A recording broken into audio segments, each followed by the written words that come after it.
Tengo el orgullo de ser Nayarita, de esa tierra santa, tierra del Señor.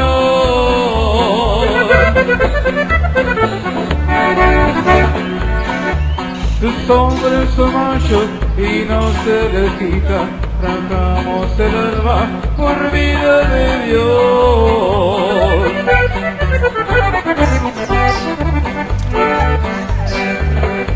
Nosotros sabemos querer a la buena, cuando a una hembra juramos amor.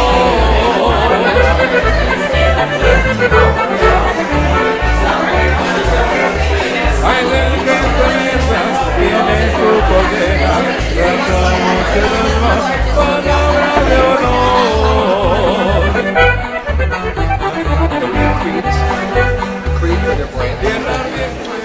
Okay, I think we are ready to start. And again, making sure you're in line, this is the central room, so this is the Elder Flock panel.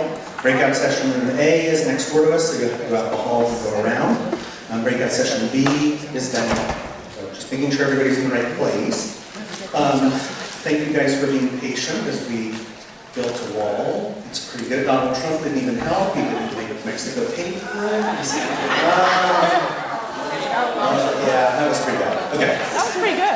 And just to make sure everybody knows too, the stress busters that was talked about before lunch, there is a new, which I just got water all over, but there's a new session starting, as soon as they build up a class. So if you would like to sign up, Caring Companions just outside the door has some flyers on this if anybody is interested in participating in the newly forming Stress Busters class that will start soon. I don't think there's a time limit. So I think as soon as they build, starting June 10th. I'm sorry. So they do need more people to sign up for that. So starting June 10th, and it's a 9-week class.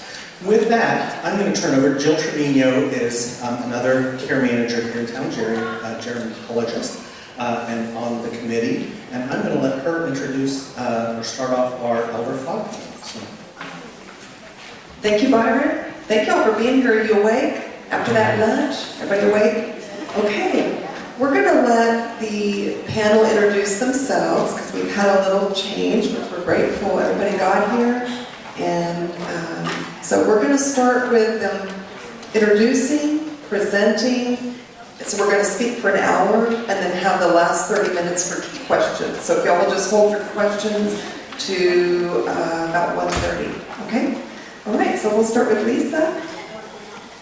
Good morning, everybody. My name is Lisa Senteno, and I work with the Adult Protective Services. Oh, I'll stand up. I work with the Adult Protective Services, and I've done a variety of different positions with the APS program, and have been with the department for about 21 years now. And so a little bit, in my brief presentation, I'm going to give you all an overview of the Adult Protective Services and indicators of financial exploitation and ways to protect yourself. So, the mission and vision of Adult Protective Services is to protect older adults and persons with disabilities from abuse, neglect, and financial exploitation. And the way that we do that is that we conduct our investigations in order to determine what's going on in the alleged victim's life, and if we do find that there is some financial exploitation occurring, then we will provide protective services. The different types of allegations that the APS program looks at are physical abuse, emotional, verbal abuse, sexual abuse, physical neglect, medical neglect, mental health neglect, and financial exploitation. But for the purposes today, I'm going to primarily focus on financial exploitation because this is what this workshop is about. A little bit about elder abuse. It is a growing problem, and as we know, we have a lot of people who are aging. But every year, an estimated 2.1 million older Americans are victims of elder abuse. And that's only part of the picture. For every case that either comes to the attention of Adult Protective Services or law enforcement, the experts say there are about 23 cases that are not reported. The Lone Star State, we have over 3.2 million older Americans that are in Texas that are over the age of 65, and more than 1.7 million adults who have some type of disability that are eligible for services through our program. If we look at financial exploitation, that's the most underreported allegation. And the national experts say that for every case that is reported to us, there are 44 cases that actually go underreported. And looking back at our data and preparing for this, I did notice that financial exploitation still is very underreported. It is the allegation that we receive the least amount of reports on through our department. A little bit to bring down what's happening here in our state is that last year we received over 110,000 intake reports, and statewide over 43,000 were confirmed as valid. So that means that when we went out to the home, we did actually find some type of maltreatment was occurring. What's of interest here, and in looking at the data, is that Bexar County is the highest, second highest county in Texas that received the number of intake reports. And we received over 9,529 last fiscal year. Bexar County falls right behind Harris County. The eligibility criteria for our program is anybody who might be abused, neglected, or financially exploited that's age 65 or older, and then adults who are 18 to 64 with a substantial impairment criteria. The laws that actually govern our agency and give us our authority is Chapter 48 of the Human Resources Code. And so Texas is a mandatory reporting state, so anybody who suspects that somebody is being abused, neglected, or financially exploited can immediately report to our department. Some of the other highlights of the law is that Chapter 48 also provides immunity for cooperating with our investigation, and it also provides confidentiality protection for the reporter. And another great benefit of this law is that it also allows us access to all kinds of records that we may need that help us determine our findings of our investigations. And some of the records that we collect in our investigations that's very helpful to us in helping us determine what's going on and to either validate or invalidate our allegations are financial records. Whenever we receive reports that somebody is being financially exploited, then we'll immediately start contacting the financial institution to request records so that we can determine what's going on with the individual's account. The methods to report to our department is we do have a 1-800 number, and that's 1-800-252-5400. That's the primary way to report to our department. The other way people can report to us is online at the texasabusehotline.org. The one thing that I do say is that if you are going to make an online report, there is a delay before that report will sometimes get to our agency. So if you feel like you need to get out there right away, please feel free to contact our hotline. When we look at financial exploitation, it's defined as the illegal or improper act or process of an alleged perpetrator using or attempting to use the resources of our alleged victim without their informed consent. The people that we look at in the APS program that commit financial exploitation are family members, friends with an ongoing relationship, caretakers, or strangers who become friends and that develop that ongoing relationship, or we will look at the representative payee, and if our department receives a report alleging that there's a guardian of the estate, those are the probate courts hold that jurisdiction. How we conduct our investigation is that the law states that within the first 24 hours we must start our investigation. So if we receive a report at 12 o'clock noon, then by 11:59 the next morning we should have started our investigation by contacting our alleged victim or somebody who has first-hand knowledge of the situation, because we start determining the person's safety and determining the risk to the alleged victim. We have assessment tools that we have developed, and that we use throughout our investigative process that help guide our decisions and help us determine what are the best actions that we need to take for our clients. If we have an investigation that's found to be valid, we will provide services and come up with some type of service plan. Some of the signs and symptoms of financial exploitation, and I'm just going to give a few because my colleagues here will probably elaborate on what they see in their job, but these are indicators to be on the lookout that you need to contact us. But often what we see, and when we get calls, it's sometimes our clients have unpaid bills despite having enough money. There's unexplained withdrawal from their accounts.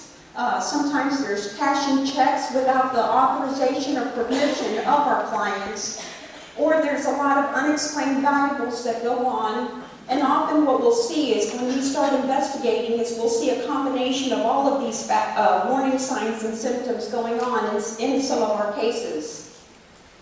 The laws that are out there to protect our vulnerable adults and the way that we work with law enforcement is that any time a case we suspect that there's been a crime committed, we will immediately make that referral over to law enforcement. So what the laws that govern us is we use Chapter 48 of the Human Resources Code and the Texas Administrative Code that govern our agency. And the Penal Code, these chapters are what the law enforcement uses. Some of the collaborative efforts, protecting our older adults, Adult Protective Services cannot do this alone. And, starting from the early 90s when I started with the agency, there's been a lot of collaboration and a lot of I've seen our community really work together and working through policies and procedures and things to share as much information as we possibly can in order to stop, these crimes from happening. But we will work very collaboratively with the financial institutions as far as there's not much we can share with them, but they have been very instrumental in providing us records as timely as they can so that we can come to some type of conclusion or make the appropriate referrals for our alleged victims. Other ways that we work collaboratively is we work very closely with medical professionals and the medical field in order to make what's the best outcome for our clients in using their expert advice to help us decide what type of care our clients needs. The other things that we do is that we do try to work very closely with our district attorney, and any records that we have that law enforcement or the district attorney's office needs, that we will provide those records over as timely as we can. And a lot of what we do too is educating our community about elder abuse, because a lot of people don't know that we exist and that there is help out there for individuals. So that concludes the end of my presentation, and I'll pass it over.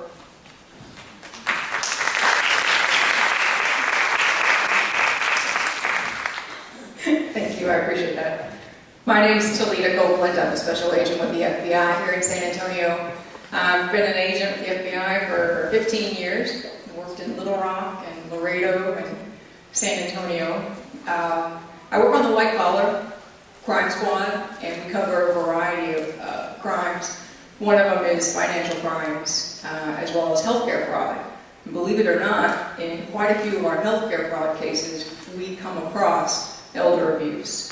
There's not necessarily a statute to federally prosecute elder abuse. However, as Lisa pointed out, we do have statutes regarding fraud, wire fraud, and bank fraud, and we work very closely with our financial institutions to prosecute those. So there are federal statutes that we can move forward with a federal case. Now, generally, the dollar loss or the fraud in a case, in order for the FBI to move forward with it federally, has to be pretty substantial.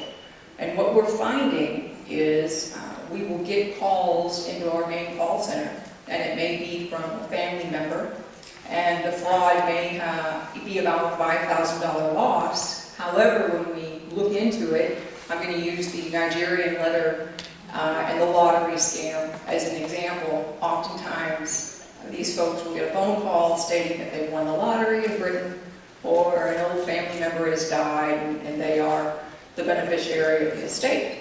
And they're going to receive a check in the mail. They're going to deposit that check. They're told to deposit that check into their bank account. It's going to be for a few $1,000s more than it was supposed to be, so they're going to then be told, wire the money back, the $2,000 extra, wire that back to us, and then we'll get the paperwork started. That's the most popular crime. And let's say that dollar loss was only $5,000. Well, what we do is working with our financial institutions, we take that bank account number that the money was wired to back to the bad guys, and we find that there's thousands of wire transfers going back to this bank account, sometimes in another country, and the dollar loss adds up to millions of dollars, and then we can take that case federally, and then we end up with about 200 victims. And we actually just finished up a case like that, started off in Laredo, finished in San Antonio. The criminal was in Canada, and I'll tell you about that case.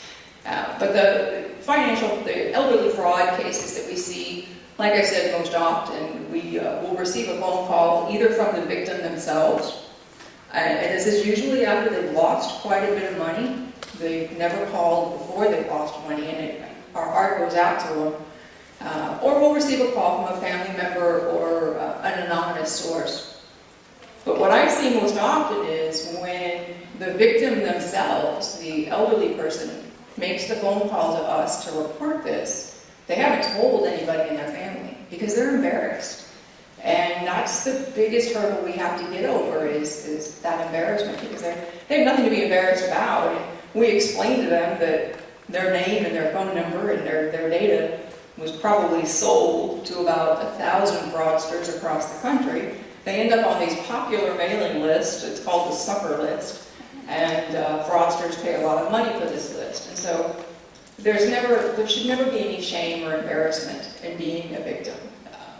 The bad guys are becoming more and more sophisticated as far as how they commit these crimes, and our elderly population is from a generation that's very trusting. I don't know how we're going to be when we are elderly, but the population as it is now is from a generation that was very, very trusting, and still is. I'm going to talk about a case that we had. First of all, I talk about once the individual or once a family member calls into the San Antonio number or just the main number for the FBI, it's given to the white-collar squad of whatever division that is, whether it's in Houston or Dallas or what have you. And the supervisor will then assign that to an agent. And we'll do some investigating. We always will work very closely with the financial institution. And because of their interest, they are the most helpful. They will generally provide us with additional information and additional documents. We had a case one time where it was actually a bank employee that called us. It was a gentleman in Kerrville, an elderly man. And the bank employee noticed that he was no longer coming in, cashing his checks or withdrawing money. It was a younger female that was now coming in his place. And she thought that was a little odd. She was willing to give us his home address, and we drove out there and we met with him personally. We saw what was going on and reported that to the state authorities. But the case we had in Laredo started off as a healthcare fraud case. We had an individual who was receiving kickbacks, receiving bribes for referring patients to home health care. And some of these home health care agencies, and I know some of you are home health care workers, so don't take offense, but some of the home health care agencies are small. They operate out of a house, maybe only take 4 or 5 patients. This individual in Laredo, like I said, was taking bribes to receive referrals for patients. And there was an elderly man at one of our facilities. Well, we didn't know this. We knew nothing about the patients. We were simply focused on the healthcare fraud aspect and executed a search warrant at this woman's home, which was the home healthcare facility. And we come across this really nice 92-year-old gentleman who starts talking to us. And as the agents start talking to him, they realize he's a veteran of World War II and survived a famous naval battleship fight that I can't tell you off the top of my head. But here he is, a veteran of World War II, and he's in this home, and the home health care aide was basically stealing his Social Security checks and all his benefit checks. I mean, that were going straight to her, and she was depositing them. This went on for years and went on with all of her patients. So that was reported to the state authorities, and she was arrested and put in jail. But again, it started off as a healthcare fraud case, turned straight into a financial fraud case against the elderly. The case that I talked about where the gentleman was in Canada, he had purchased what we call the supper list for about $500,000. He received 1,000 names, phone numbers, social security numbers, addresses of known quote-unquote suffers, of known individuals who had previously in the past fallen for one of these scams. The Nigerian letter as well as the lottery scam. So he would make his phone calls, and he pretended that he portrayed himself as the administrator of an estate, and that the individual had a long-lost relative in Britain, and they were the only ones left, the victim was the only one left to inherit the money. And so we had a victim in Laredo, and the dollar loss, unfortunately, she lost about $25,000 in this fraud. And we found through her and through the banks and through the wiring information that there were hundreds of other victims all across the country. So we initiated the case. This was several years ago. This has actually taken about 3 or 4 years to prosecute. Traced back and finally found out who the bad guy was. Well, he was in Canada. And that's one of our biggest problems as law enforcement. A lot of these individuals, a lot of these bad guys when it comes to the sophisticated financial crimes and frauds are not in the United States. They may be in Nigeria, they may most likely be in Russia or Canada or another country. The reason is they know or they think we can't go get them. And we really can't go get them. We have to have the other countries' cooperation. Fortunately, in this case, Canada was very cooperative. And we did end up extraditing this gentleman back to the U.S. and he was prosecuted. But what we did after prosecuting him, we didn't give up on the case. We wanted to find out where, and of course for a little bit less jail time, he offered us this information, where he bought the supper list and who the person selling that list was. And just in the past 6 months, the FBI arrested that individual in Arizona who made about $5 million selling this list of known suckers all over the world. And he's not the only one, and that's what's scary. But like I said, these cases will generally not start off as an elder abuse or an elder fraud case. It will start off as something else. And as we investigate it, we'll find that there is some elder fraud involved. And what I've noticed in the last 5 years is the banks have become very, very proactive in identifying this. When an elderly person will go to the counter and possibly have a check that looks a little funny or ask for a money order that's a little bit odd, the tellers are now, they're educated and they're now looking out for that. And so that's wonderful. I hope to see this decline, but so far we haven't. I'm trying to think what else I can tell you. We do see a lot of this. I will say that every agent has to do what we call complaint duty every day. So every day in San Antonio, there's an agent that staffs the phone where the public calls in and files a complaint. And I will say that the majority of the complaints we receive every day are this type of fraud, whether it's a lottery scheme or whether or not it's an inheritance scheme. It's a very sophisticated fraud, and we see a lot of it. We refer a lot of it to the state, but if we also have a database, and if we can find something common, whether it's a common phone number or a common bank account, and we can find other victims, whether or not they're in Texas or not, doesn't matter, then we can turn it into a larger case and prosecute it federally. So that's all I have for now, and then we'll open it up for questions at the end. Thank you.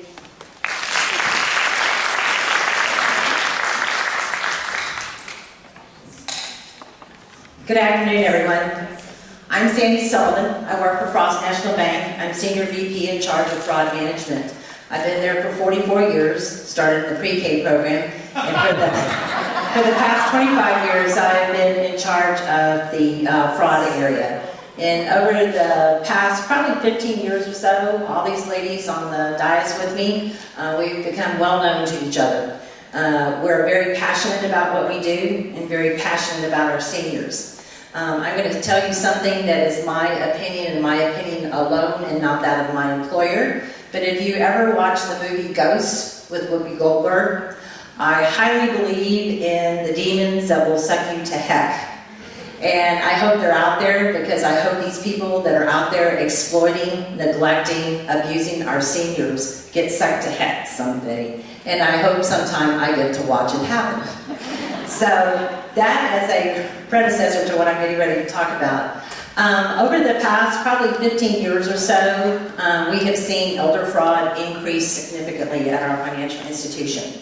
I chair a group called SWACHA, which is the Southwest Automated Clearinghouse Association, and we get together with law enforcement and financial institutions. And so we talk about different things about fraud and what have you. And in that session, we hear a lot about senior fraud and the exploitation and how it's increased. So it's not just increased at my financial institution, it's increased significantly across the board. And one of the great things about what we're doing here today is the education of people. So at the financial institutions, we're educating all of our people, the frontline people, our first responder people, as we call them, our personal bankers, our tellers, our customer service people. We're talking to them, we're making them aware of elder exploitation, to listen to what's going on.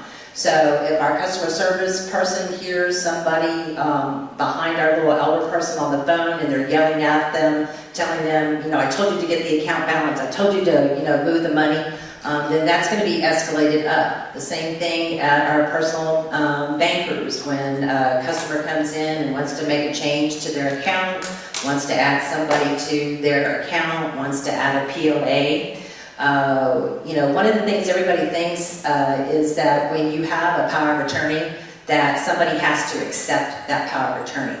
And as a financial institution, I can promise you a lot of times, a great many times, we deny that power of attorney.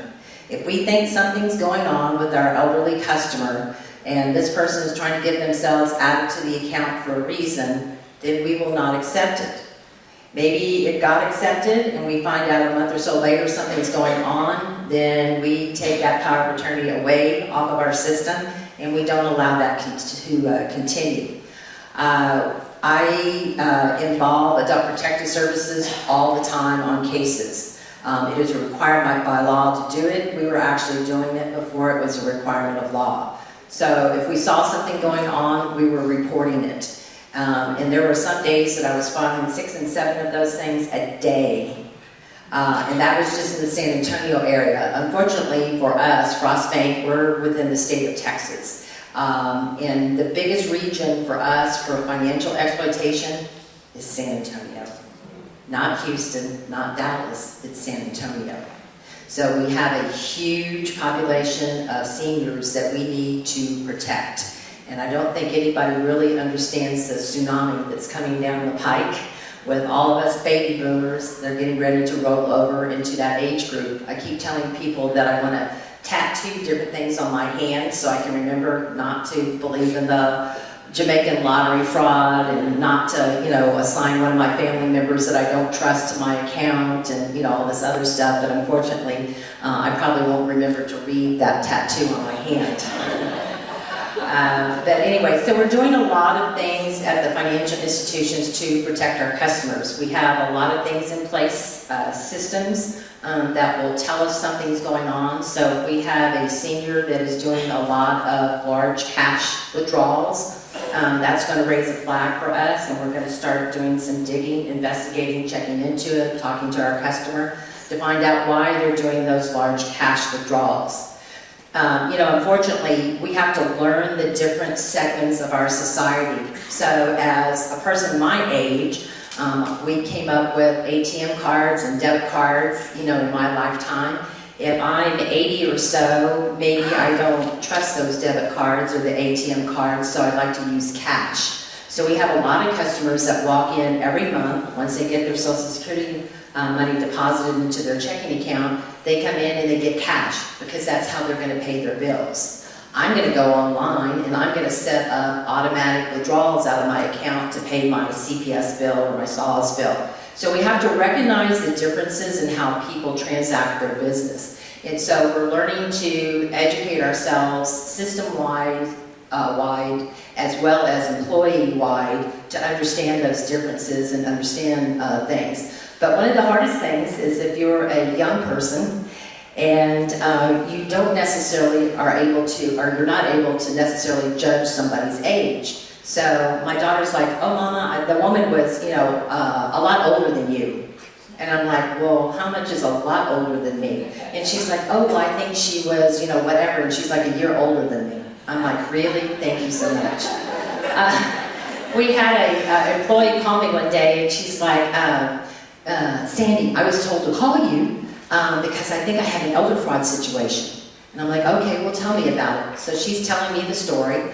And I said, didn't sound like elder fraud to me. And I asked her, I said, how old did you say this customer was? Oh, she was born in 1964. I'm like, sweetie, you need to hang up the phone because I'm getting ready to tell you the year I was born in, and it's not going to be pretty. She actually hung up on me and I had to call her back. So you have to understand there's a difference in understanding, there's a difference of things going on.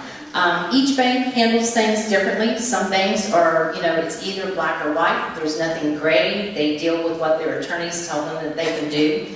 I can tell you at, my financial institution what we do and can't do. A customer comes in. We have a little lady we call our bag lady. She comes in once a month and she literally has bags of both arms. She comes in, she gets her Social Security check into her account, she withdraws a certain sum of money, she walks out of the bank, she goes and pays her bills, buys her groceries, whatever.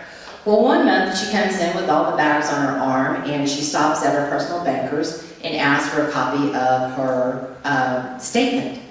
She sees the statement, she walks over to the tellers, she's like, I want $30,000 and I want it in 6 different envelopes. Well, if you don't think the antenna and the red flag started waving in front of our tellers, and they're like, we can't do that. We're not going to give you that kind of money.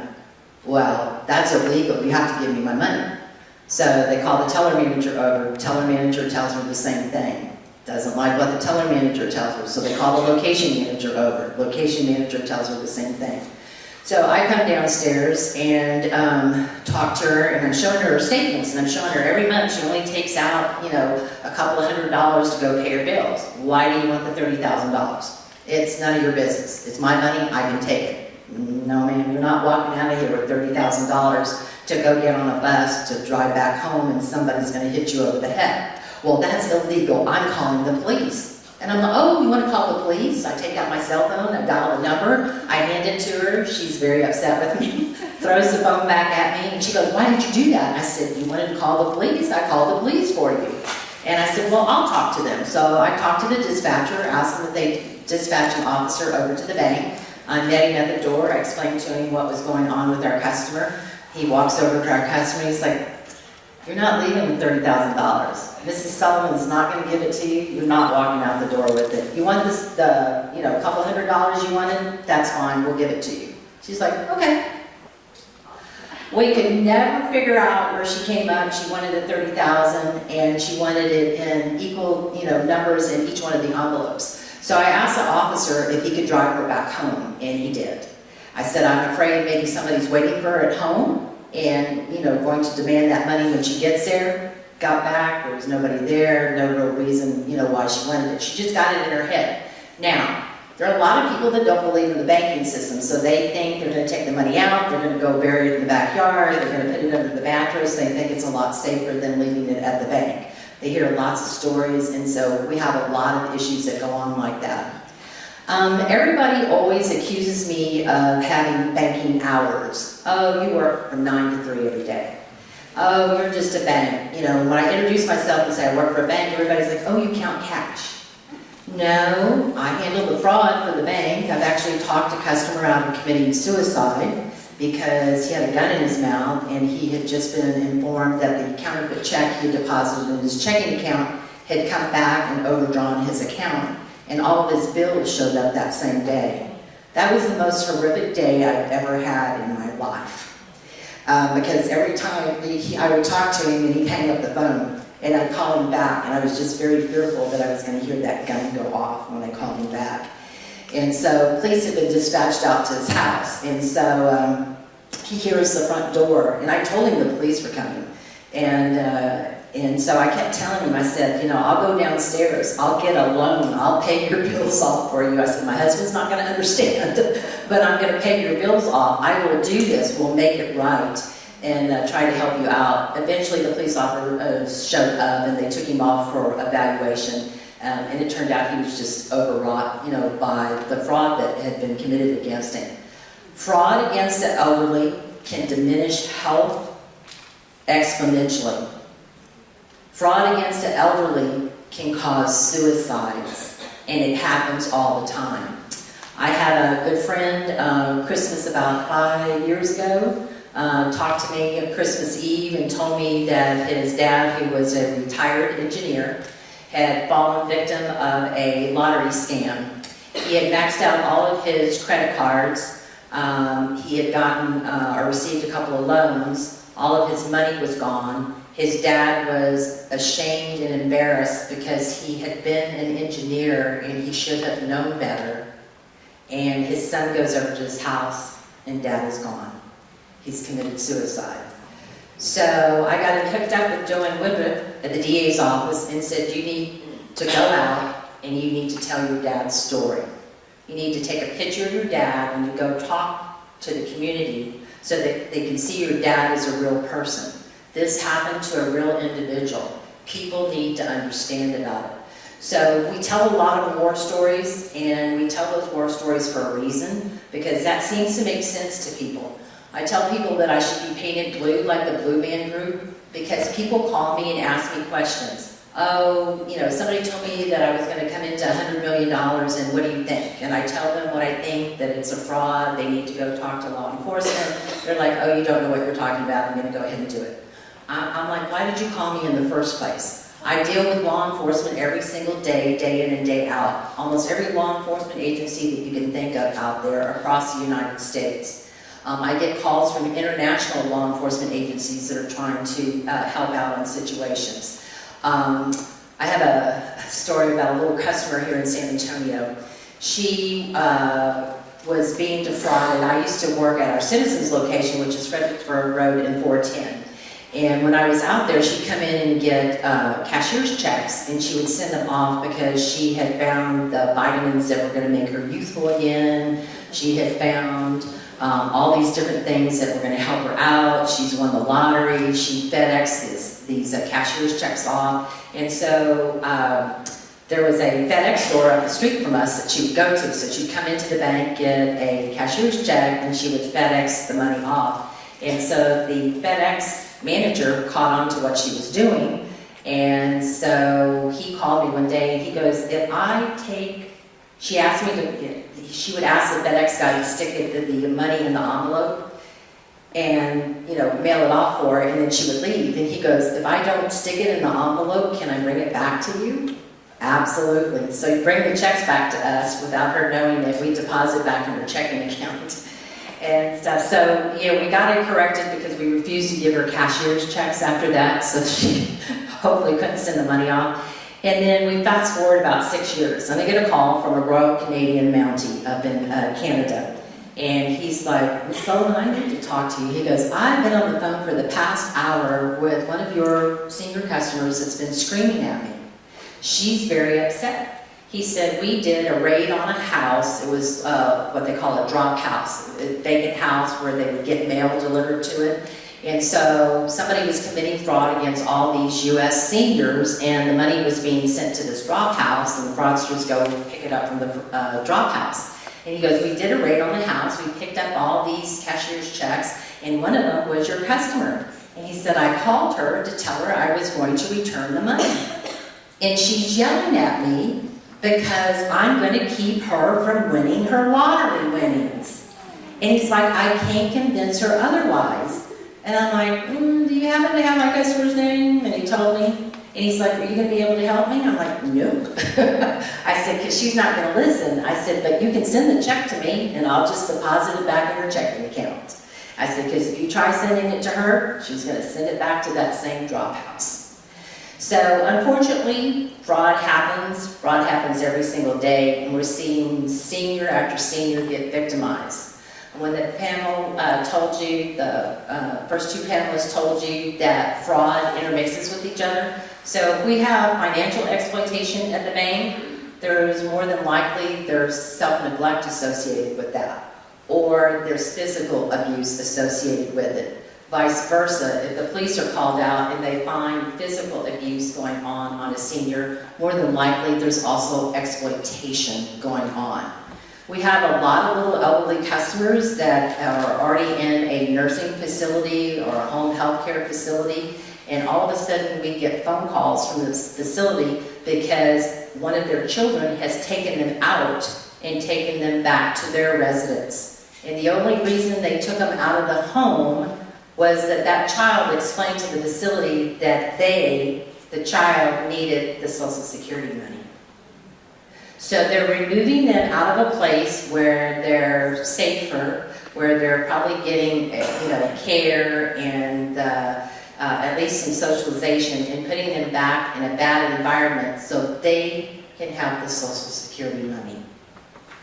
I promise you, money is thicker than blood. And it's very unfortunate because probably over 85 to 90% of the fraud that we see in financial institutions have to do with family members or a trusted individual, a neighbor, an attorney, a CPA, somebody that thinks that they can get their hands on the money, somebody who doesn't want to wait until that individual passes away, because why should they use it? They're just sitting there watching the TV, or they're out putzing around in their garden. Why shouldn't I have the money to be able to go out and buy a new car or do whatever I want to? Or maybe I need to buy my drugs. So we need to start educating our young about what's going on out there. We need to educate our middle-of-the-road people about it. We need to educate our seniors about it. But it shouldn't hurt to grow older. And I get very angry at people when they defraud our seniors.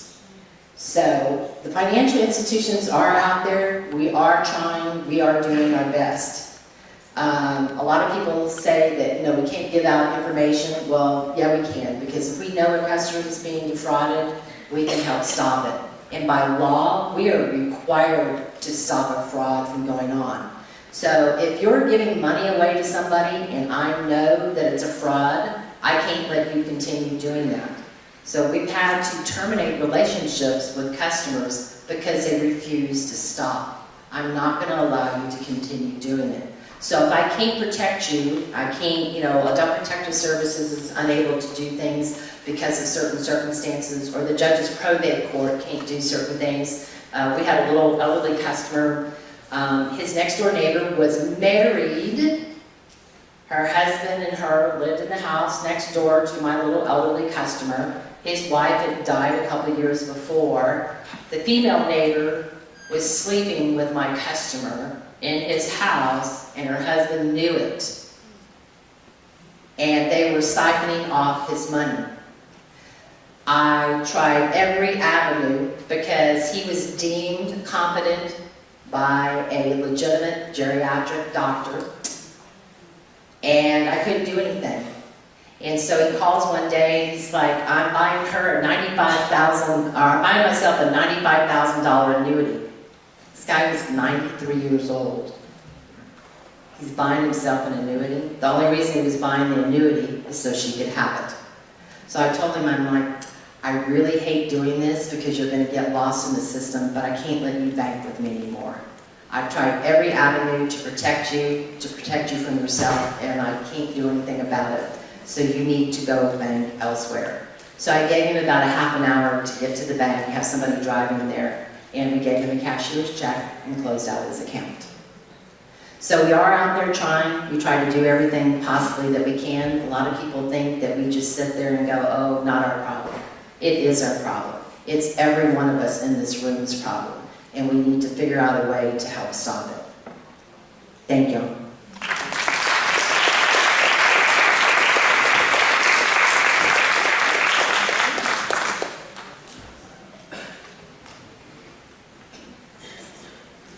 Good afternoon. My name is Joanne Woodruff. I'm an assistant criminal district attorney down at the Bexar County District Attorney's Office. I handle financial fraud cases against the elderly, and I've been doing that for almost 12 years, trying to figure out when I started doing this. My position originally started as a grant position to see if there was enough business to justify having a prosecutor doing just financial fraud where the victims are 65 and above. Well, the answer was yes. There was plenty of business. There was so much business, we added a second prosecutor, we have an advocate, we have an investigator. We could use more, but resources being what they are, we're happy that we have our little team that works on the cases. We started out, as Agent Copeland told you from the FBI, they handle the larger cases, cross state lines and things like that. So we handle the smaller amounts. Some of our cases end up large. They end up $1 million or something. There may not be a statute federally that fits well in the federal system. So we do have large cases that end up in our state system. So there's different laws in the federal system. They're different than the state system. So when you saw that APS chart that showed the Texas Penal Code and the fraud statutes that we operate under, those are where we get our blueprint of what we can prosecute, because those are state offenses. Now, there are quite a few of them that have been enhanced if the victims are 65 and above. You can see them here on the right-hand side.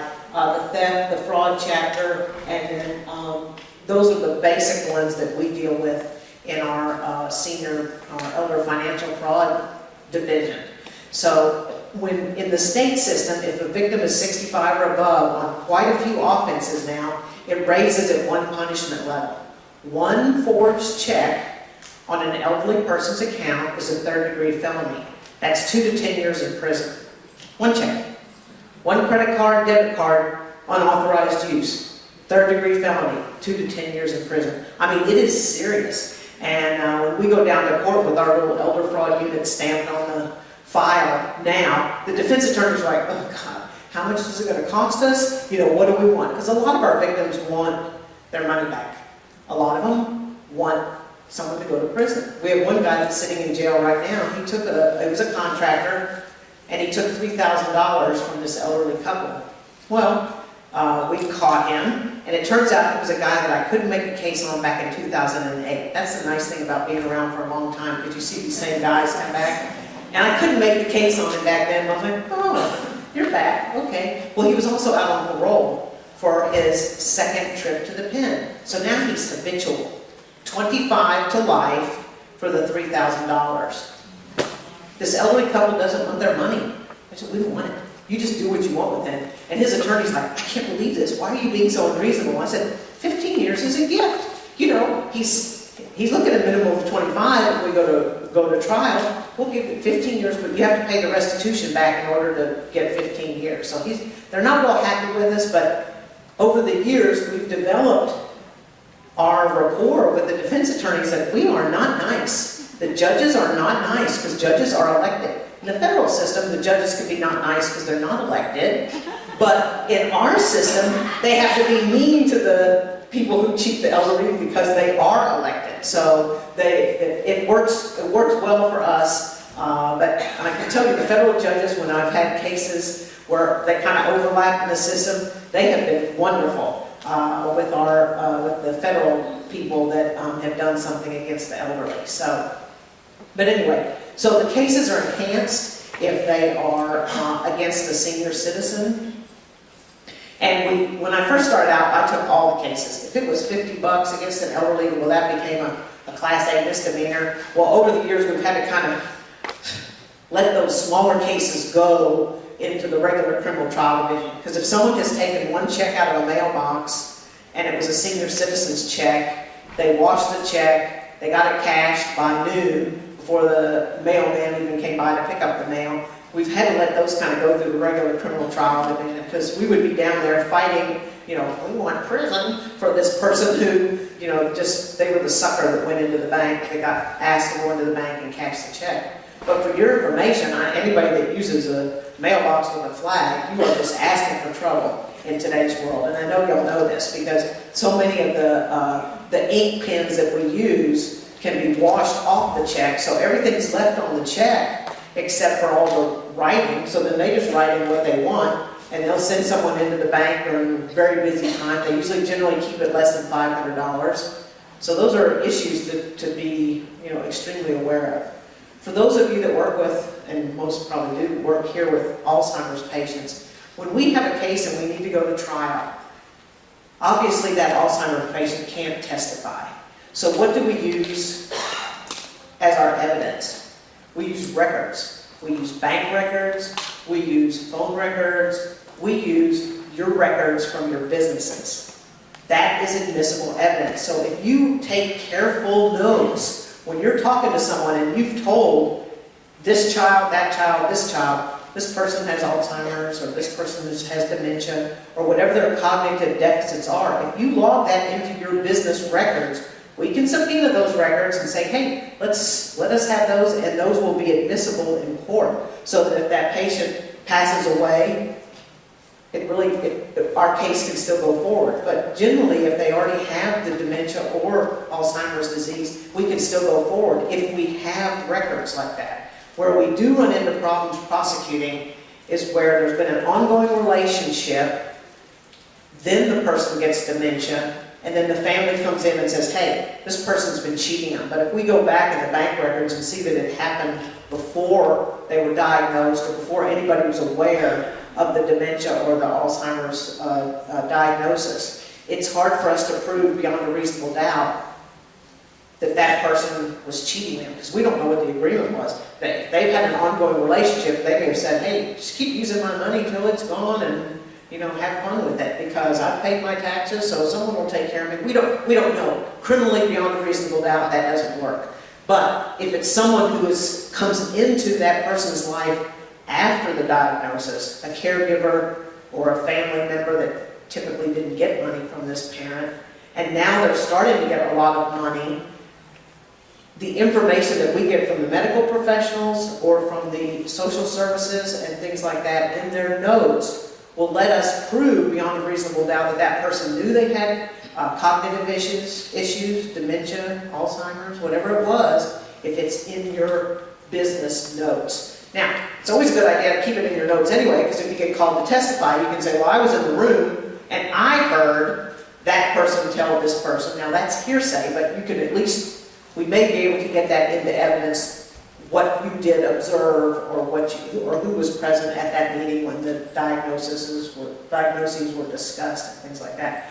So, in proving a case at trial, we have our list that comes from the penal code. It'll say theft is without a person's effective consent. Well, what about the person that gave them all the money? Well, in the penal code, it goes further to define consent is not effective if because of the person's age or mental status, they weren't able to make rational property decisions. And that's a huge bonus for us. I don't know, several years ago, if y'all saw, we had a case against Arrow Upholstery. Arrow Upholstery? Yes. Elderly woman calls Arrow Upholstery. She lived at those towers on Fort St. Houston that used to be the USAA towers. Now they're just the towers at Parkland or something like that. So she was renting an apartment there. She had 5 windows. She called them. They sent the son-in-law out there. And we know he got there because they have to log them in. There's a record. Logged in when he arrived, went upstairs to her apartment. He left. He logged out. He was there about 15 minutes. She wrote a check for $35,000 for her down payment on 5 drapes. The total was going to be $62,000 for 5 drapes. Well, when the elderly woman tried to balance her checkbook, she would have the bank assist her with her check, and they were like, well, you've got a $35,000 transfer. And she said, no, it was $3,500.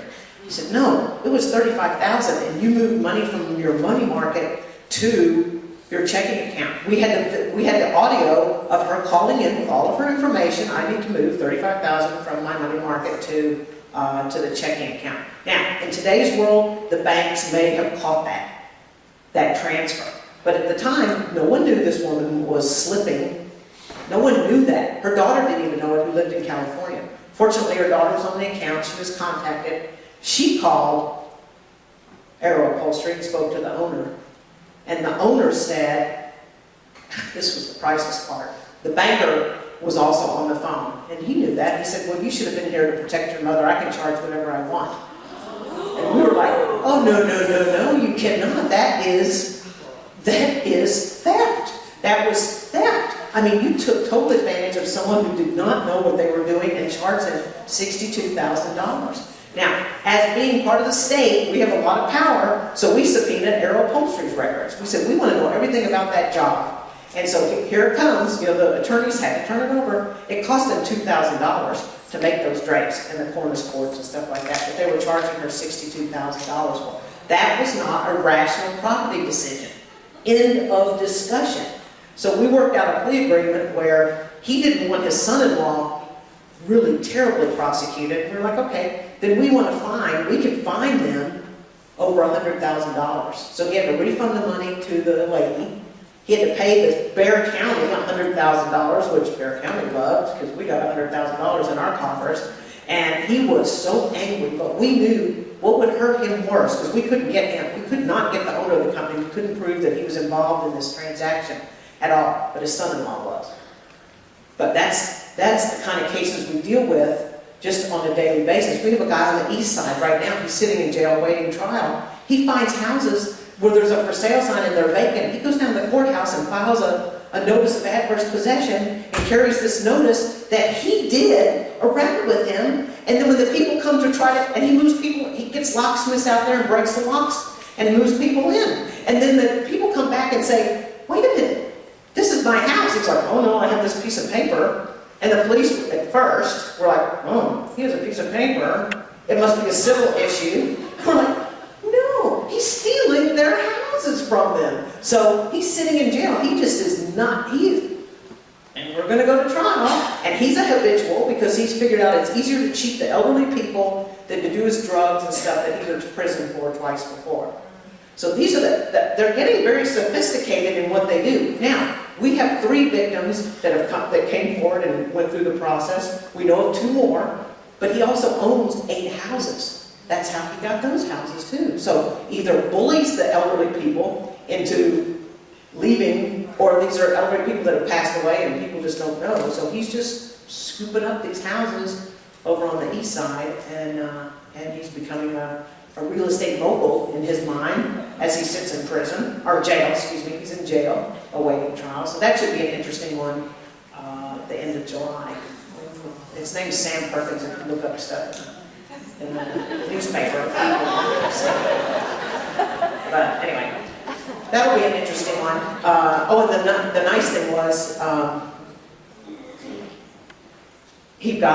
we filed for a bond increase because he kept doing this. And so the judge said, I'm protecting you. You do this again, you're going to get a huge bond increase. So he went out and, of course, did it again, filed something in JP court thinking we wouldn't find out, but we did. So we went in for a bond increase. He had bonds of over $500,000, so he can't get out. I mean, his bonds are now $500,000, and murderers get, $200,000 bonds, but that just tells you how angry we get, judges get, everyone gets at this. So please, if you'll just document your records very well, we would appreciate it, because that will help us prosecute these people. And I am the lucky one that gets to see them with the handcuffs on and get sent off to prison. And I tell you, I really enjoy it.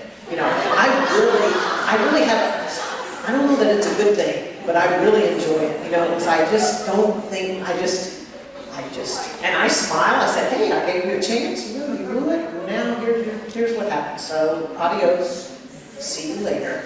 Yes. Huh? Yes, so anyway, so we're finished with our hour of presentations, and now I think we'll have questions.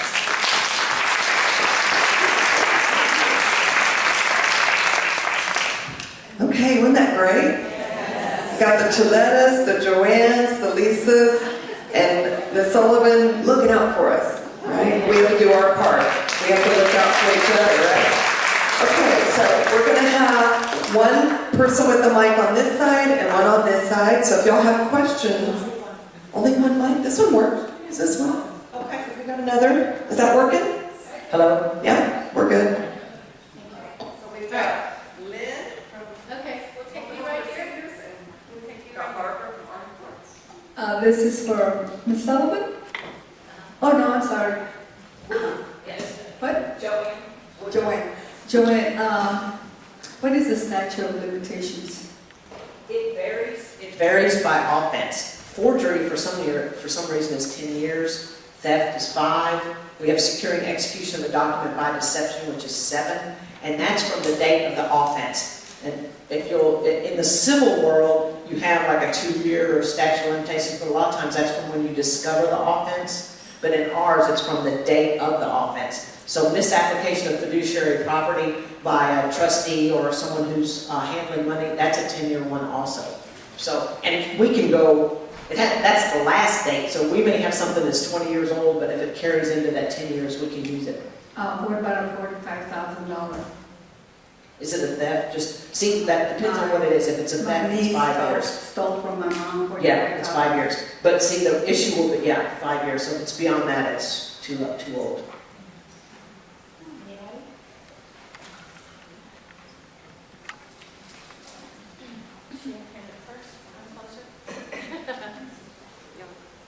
The banking institutions monitors for their customers. My question is, now that Social Security has that debit card, is there anyone who monitors or regulates how that money is being taken out? Or because I know now you can call and get it. You can call Social Security and request that they don't send you a check anymore, that they send you the bank card, the Direct Express card.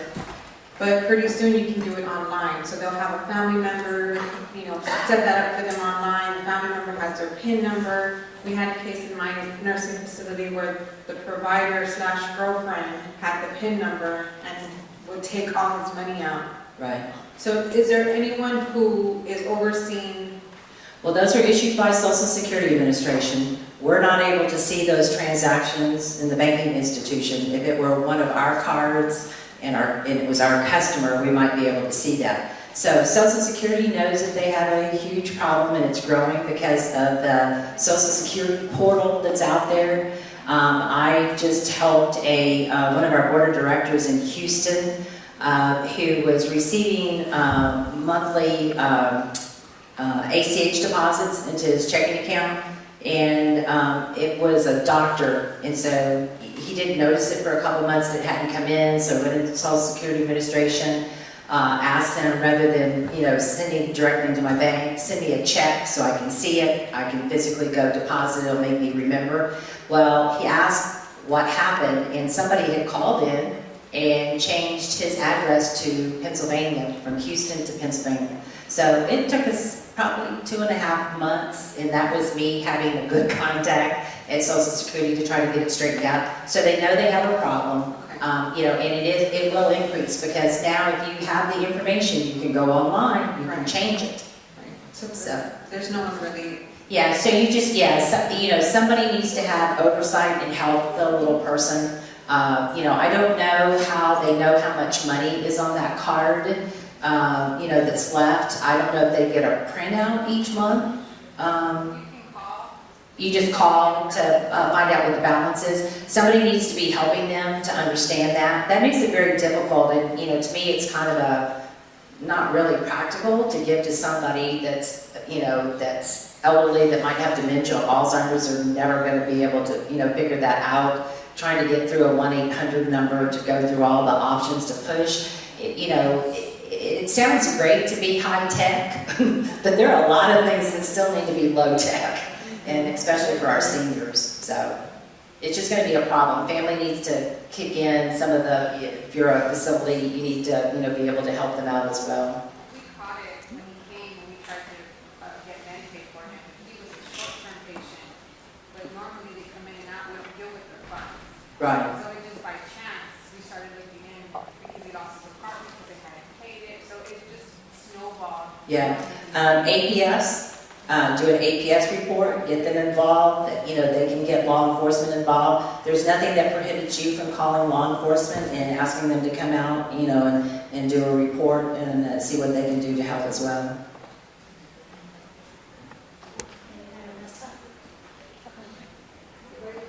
So this actually tags onto that as a resource. I'm talking to Ms. Woodruff and the lady from the FBI. Could we have phone numbers specifically for these fraudulent? I know my mother personally is being defrauded by these. She's probably on the suffer list. And my dad doesn't know what to do. And so we would love to report these where they need to be. I can give you the main number for the San Antonio office. It's area code 210-225-6741. Unfortunately, I'm sorry, I don't know the 1-800 number, but that is the number of the San Antonio office. You can call it. If the victim's not in San Antonio, they will happily transfer you to whatever division the victim's from. San Antonio office of what? FBI. Oh, FBI, sorry. Yeah, okay. Just making it clear for everybody. As far as our office, we don't take reports directly from the public. We're a prosecution agency, so our cases come, I forgot to touch on this in my talk, our cases come from law enforcement. Like the FBI is a law enforcement agent that deals with the assistant U.S. attorneys, and they're the investigative law enforcement arm for them. We use SAPD or your local law enforcement if you're in a different municipality. So the number for SAPD is 207-SAPD, and that's where you would report it. But you really need to get involved to stop it, and put a word on the credit reporting agencies, put a free credit freeze on the senior citizens accounts so they can't open accounts. They can't do anything like that, and then just make sure you're checking your statement every month. That's another thing with the senior citizens. They don't look at their bank statements every month because they think they're fine, and then they'll start having multiple charges on there or withdrawals that they don't think they authorized. They may have at some point, but somebody needs to help them with their statements every month. Can I add something real quick to that? Some other things to think about, and I talked to family members about this, and they're like, well, we just don't know what to do with mom or dad or whoever it is that they're trying to help out. Think about forwarding the phone calls. So if they're getting defrauded over the phone, have that landline forwarded to a cell phone so somebody else is picking it up. Have the number changed so that it's a different number or it's a unlisted number. Do the same thing for the mail. Have all the financial stuff sent to a P.O. box so that the person that's being defrauded still sees the junk mail that comes in and they think they're still getting the mail, but they're not seeing the financial stuff that they can't, that they're not dealing with. But the junk stuff can also come in with, the fraudsters. They're really good at knowing what to do. So, everybody thinks Publishers Clearinghouse and Reader's Digest is a great thing and people enter those, lotteries all the time. But the bad guys use that themselves and they make it look like Reader's Digest and Publishers Clearinghouse. So it's another way for them to defraud. Or they send in a request for a donation. And they make the donation, thing look like the American Heart Association, but it's actually American Heart Association Limited. And so they add different things on there. So there's different kind of sneaky ways to do different things. And one thing to know, if you don't already know it, seniors are very much like teenagers. They tend to fib to you sometimes when they don't want to get in trouble. So, we have a lot of people that will call the bank up and tell us how horrible we are, that we should have known better. And I'm like, let me tell you what your mom told us. And it's this elongated, very elaborate story. And they're like, how'd she come up with that? I'm like, don't know, but that's what she told us. And I said, so, I don't let somebody do something. They're going to wire out $60,000. I'm going to have a conversation with them. I'm going to ask what it's for, why it's there. They'll tell me it's none of their business. It is my business. By law, I'm required to know what they're doing with their, money and what have you. And so, but they do tend to fib to us a lot of time. So if we're not told the truth, we can't help out. So when I go out and talk to seniors, I tell them, if we're there to help you, and I always get told, you're trying to keep me from my money.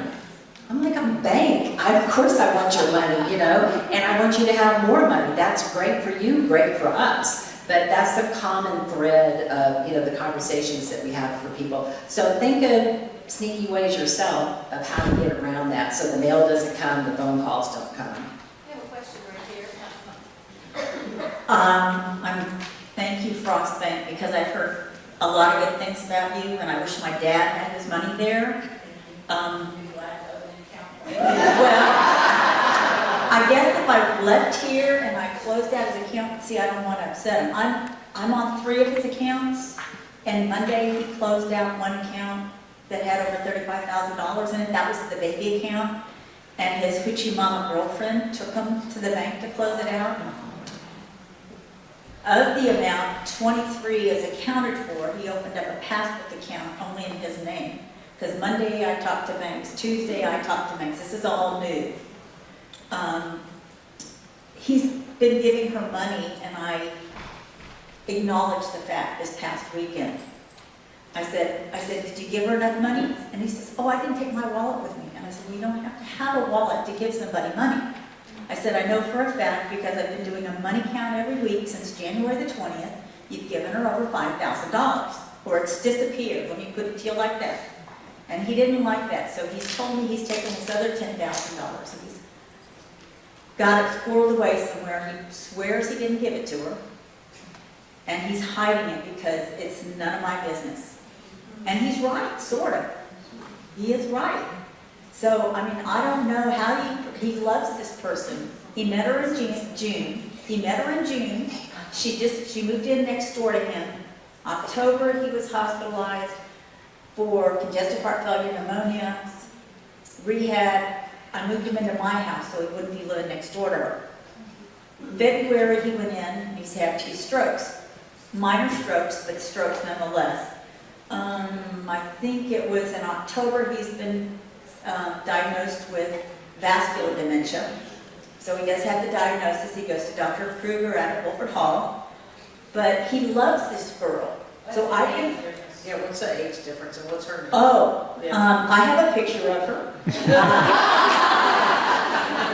I've actually had an unofficial PI report on her. Nothing outstanding. She is 53 and my dad will be 87. Oh, wow. You may have to fight for you may have to file for a guardianship because he just doesn't have the capacity. I know you may not want to do it. Do you have a power of attorney from when he was capacity? Yeah, because he was just diagnosed and I've got his power of attorney from 2013 after my mom passed. That's Power of attorney and a doctor's report. Yes. Taken to the financial institution. and just say stop it, shut it down. I went to the big bank. No, I'm not saying the name. I almost did. I went to the big bank and I went there Tuesday. And so far, my name is still on that account. And he hasn't done anything major because he's letting me pay his bills. He's letting me balance his checkbook. I've set him up for SAWS and CPS to do the auto thing. And I would move those accounts to new accounts. And then just, they're still his and yours as power of attorney, but with that diagnosis from the doctors of vascular dementia and his age and your power of attorney from way before, you are good to go to move that stuff. See, I just want him to go. I actually looked at 4 assisted living facilities before the second hospitalization, and unfortunately he's getting ready to have surgery on Tuesday, so I'm trying not to upset him. Well, just don't tell him. Don't tell him. Don't tell him. What you need to do is you need to switch the accounts if you want to leave them at that financial institution, or you want to bring them to us, we're more than happy to help. I'm not trying to sell you anything. I'm just telling you, you have every right to do it because you have power of attorney for him, and you have that power of attorney prior to his being diagnosed. So you can do one of two things. You can close out his account there, open it underneath your name, but make sure you make him the POD. So if something happens to you, that money is still his, and he can be taken care of. Or you can move that money to another financial institution. You have every right to do that. Okay. And so do it. Yeah. But then that lady, watch out, she's gonna call APS and say, the daughter has taken the money and hidden it from him. Just, the woman has told him that I needed to mind my own business. exactly, that's, Living yes. with me, and Yes. it's gotten to the point, she knows that I'm upset with her. Yes. I'm not free. Oh, her job is she's on permanent disability for her neck injury. I'm sure, yes, I'm sure.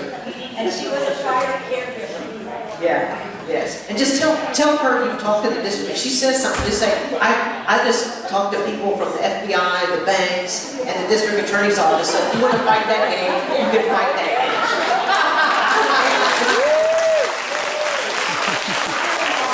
Yes. Scare her off. Question. Okay. Do you have any over there, Lynn? Do you have any questions over there? Hi, when's Sam Perkins going to trial again, in July? July 29th is the day it will be the first Are week. you going to be the lead prosecutor? Huh? Are you going to be the lead prosecutor? Well, I'm actually letting the second chair guy have it because it's going to be such a good trial. Good. I'll be sitting with him, but he's the lead prosecutor, but we'll be there. And it's a public courtroom, so yes. Good. Feel free. I'm going to come down and watch The it. first week in August, yes. It should be very entertaining. Because he's going to get on the stand and say how God told him to do this, so. Who else has a question? I have a question for APS. I work with rehab patients who are there for short term, and sometimes they go home with family members where I just have a hunch that they don't have all the supports they need in place, and maybe they just want them in the home for, just the chat, and they're not going to give them the care. But I don't know whether to report or not, just based on my hunch, because I don't want to clog up the system or report unnecessarily. Yeah, you shouldn't feel bad. I hear that a lot about people, being leery to report to us because they don't want to clog up. But if you have a suspicion, you all are professionals and you kind of see the red flags and you see things that are going on while they may be receiving the treatment. But sometimes it's better to call it in and be safe, and that's one of the great things about the law is that you don't have to have the actual proof, because when we go out, we'll start looking at everything, and so a lot of times when we say that financial exploitation is underreported, a lot of times it starts off as a neglect case or an abuse case, and then when we start looking at everything in totality, it does start to financial exploitation comes into play. But if you feel that somebody does need help in the home, it's better to call us, because then we can go out and make sure and check on that individual. And if we find that they need additional assistance, then we'll arrange for the services and connect them up with other agencies to help them age in place for as long as possible and safely as possible. Anyone else over here? Can I add something to that real quick? Because I do a lot of referrals to APS. When you get to, if you call in, they can hear the passion in your voice. You need to be very specific of what your concerns are about.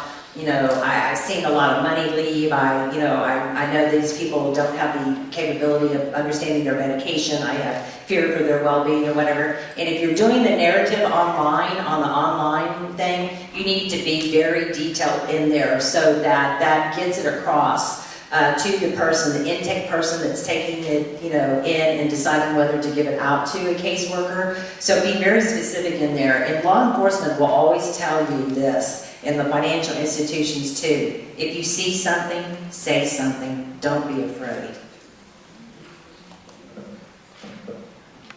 I just wanted to say thank you all for doing this.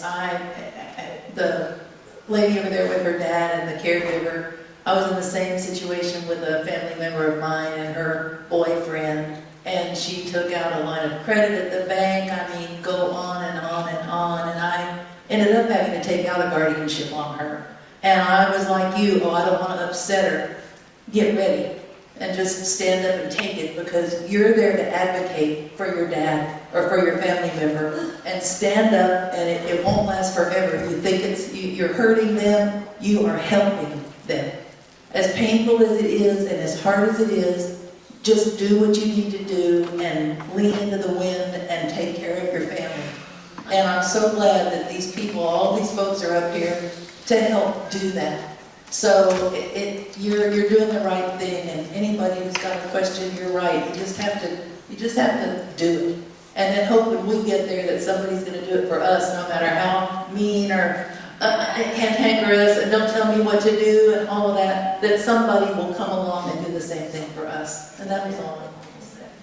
I call it putting on your big girl case.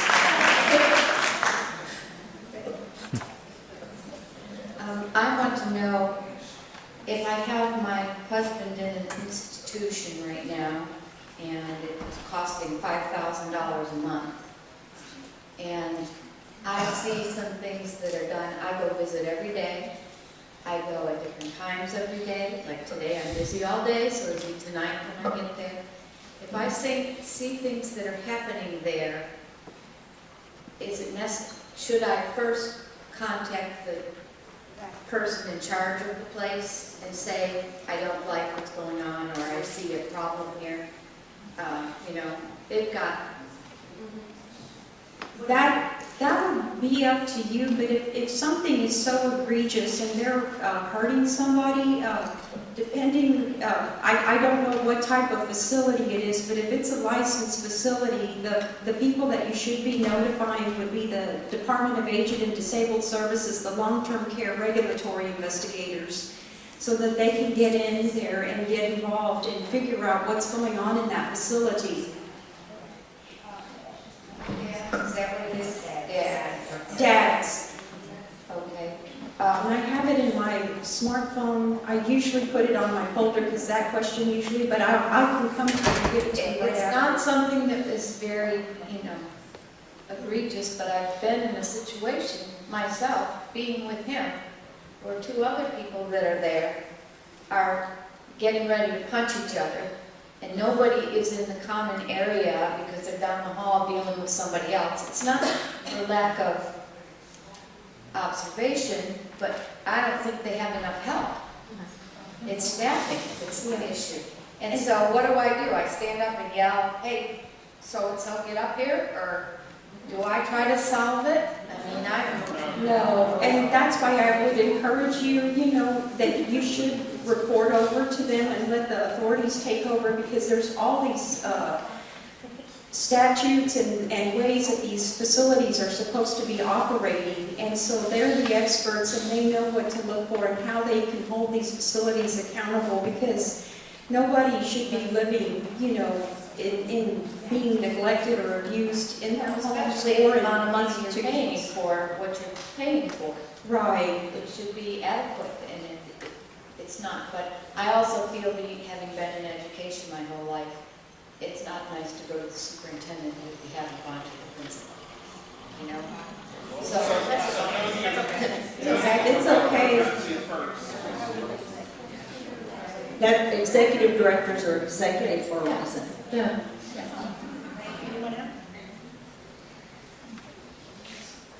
I really just wanted to help address that. I'm with the Area Agency on Aging. I don't have the local, we have the local ombudsman. I don't have the brochures, but if you want to go out, I have our main line that we call, but we have a local ombudsman that go in to advocate.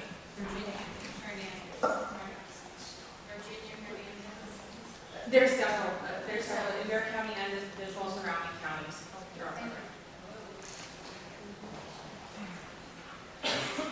And the number to the DATS complaint hotline, it's 1-800-458-9858. somebody over here. Hi, I have a question, and I hesitated, actually it's quite just a situation, and I hesitated because I have to admit that I made a mistake, okay? I'm the social service director for a nonprofit agency, and we deal mostly with Jewish elderly clients. A while back, probably about 6 years ago or so, I got a lady who came into my office who had previously been a caregiver for a Jewish family, and she had letters of recommendation from the family, but her care recipient had passed away. And so she was looking for a new situation. And I told her that we don't have caregivers and that we don't usually refer private caregivers, that we work with companies that have reputations because I wanted to protect our agency and not refer a caregiver that might be dangerous. And so she assured me she was fine, showed me the letters. We ran a background check on her and she came up clean, absolutely clean. Most of the time when folks call me and they want caregivers, they respect the fact that I will work with agencies and I refer only reputable agencies to them.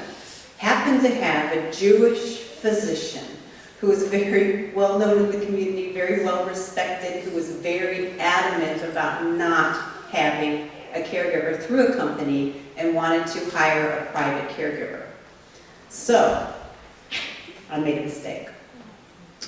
I said, I cannot recommend, but I will have the person give you a call because I don't want to be involved in the situation.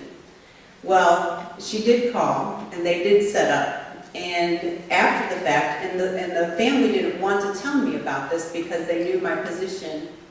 After the fact, I found out that this caregiver, that now they're thinking that I had recommended and wanted her for them, had gone ahead and taken credit cards, gone to Walmart, went on shopping sprees, cleaned out the lady's house, and mentally abused her so badly that she was terrified to say anything to anybody. Okay? So now the caregiver is gone, and I find this out after the fact, much later, and I'm just furious. And I'm thinking, is there anything that I can do? Is there anything, because I don't know if this person is using my name still to get jobs. And so I'm just furious. So I don't know if there's any, now I'm thinking, I can't get the family to make the APS report, probably because the doctor's embarrassed. I'm kind of embarrassed myself. But I don't want this to happen anymore to anybody else, and she's still a caregiver, and she's in a different situation now. So I'm not sure, because that client can't make the report, do I get to make the report? Can I do this, on my own without? It's not even fair. Okay, go ahead and tell me what to do. Yes, you should be making the report to us, and since you're in a sticky situation, we do take anonymous reports, but having your name would be very helpful for us to be able to get back to you, in touch with you for any additional information, or if you have any whereabouts of contact in case we can't find this caretaker. And so I would highly recommend that you do this, because also now, if we do find this caretaker and can hold her accountable, we can also try to get her on the employee misconduct registry so that she will get on the list so that she can't continue being a caregiver for future clients that she may try to solicit in the future. Would you mind sharing her name with us? Sure, I'd love to share her name. Wait. I would love to share her name, and anybody, if you know her whereabouts or if you've ever interacted and could ever collaborate, I'd be happy to help in any way.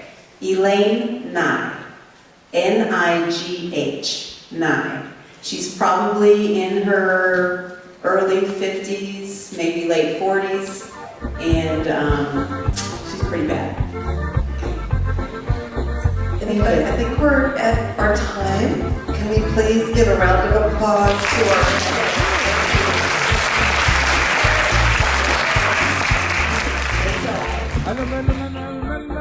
Que ya me voy pa' la montaña, que ya me voy pa' la montaña. Llevo mi mochilón, llevo mi corazón, llevo mi mochilón, llevo mi corazón, y también llevo mi Dame